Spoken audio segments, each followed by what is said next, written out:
ഇന്ന് ഞാൻ നിങ്ങളുടെ മുന്നിലേക്ക് കൊണ്ടുവരുന്നത് എന്താണെന്ന് അറിയോ? അതീവ ശക്തിയുള്ള ഒരു മന്ത്രമാണ് ട്ടോ. ഈ മന്ത്രം ചിലപ്പോൾ നിങ്ങൾ കേട്ട് കാണും. എന്നാൽ ഇതിൻ്റെ മഹത്വം നിങ്ങൾ അറിയണമെന്നില്ല. ഈ മന്ത്രം ജപിക്കുന്ന ഒരാൾക്ക് ഉണ്ടാകുന്ന ഗുണം എന്താണെന്ന് വെച്ചാൽ, അല്ലെങ്കിൽ ഇത് ആരാണ് ജപിക്കേണ്ടതെന്ന് വെച്ചാൽ, എല്ലാത്തിനോടും ഭയമുള്ള ആൾക്കാരുണ്ടാവും.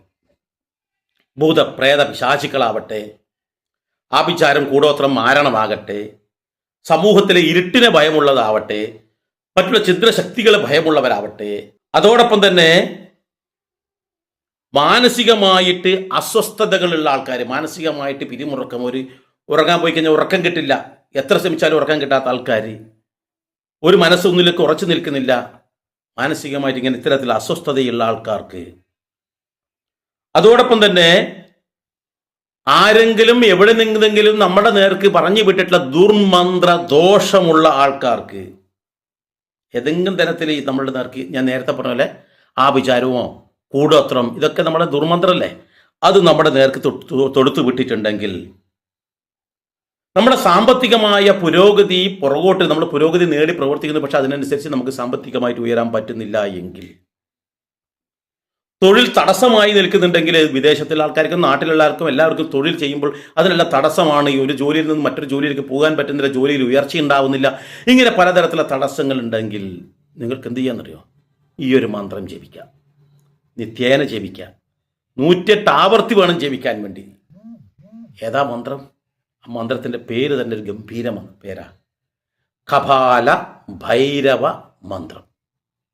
ഈ കപാല ഭൈരവ മന്ത്രം ജപിച്ചു കഴിഞ്ഞാലാണ് ഈ നേട്ടങ്ങളൊക്കെ ഉണ്ടാക്കാൻ പറ്റുന്നത്. എന്താണ് കപാല ഭൈരവൻ? അഷ്ടഭൈരവന്മാരുണ്ട്. ഭൈരവൻ എന്ന് പറഞ്ഞാൽ ശിവന്റെ തന്നെ ഒരു ശക്തിയാണ്. ഈ ബ്രഹ്മാവിന്റെ തലനുള്ളിയെടുത്ത ശിവഭഗവാനെ നമുക്കറിയാം. ആ ശിവഭഗവാൻ ആ ബ്രഹ്മാവിന്റെ കപാലമെടുത്തുകൊണ്ട്, തലയോട്ടി എടുത്തുകൊണ്ട് ഭൂമിയിൽ ഇങ്ങനെ നടന്നു എന്നാണ് പറയുന്നത്. അതിഗംഭീരമായൊരു രൂപമാണ്.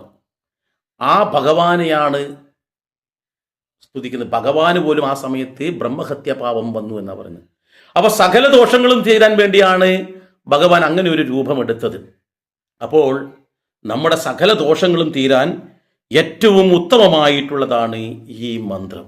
ഈ മന്ത്രം ജപിക്കേണ്ടത് പരമാവധി ശനിയാഴ്ച ദിവസങ്ങളിൽ ജപിച്ചാൽ ഉത്തമമാണ്. എല്ലാ ദിവസവും ജപിക്കാൻ പറ്റിയാൽ ഉത്തമമാണ്, പക്ഷെ ശനിയാഴ്ച ദിവസം നിർബന്ധമായിട്ടും ജപിക്കാം. എന്താണ് മന്ത്രമെന്നല്ലേ? ഇതാ കേട്ടോളൂ.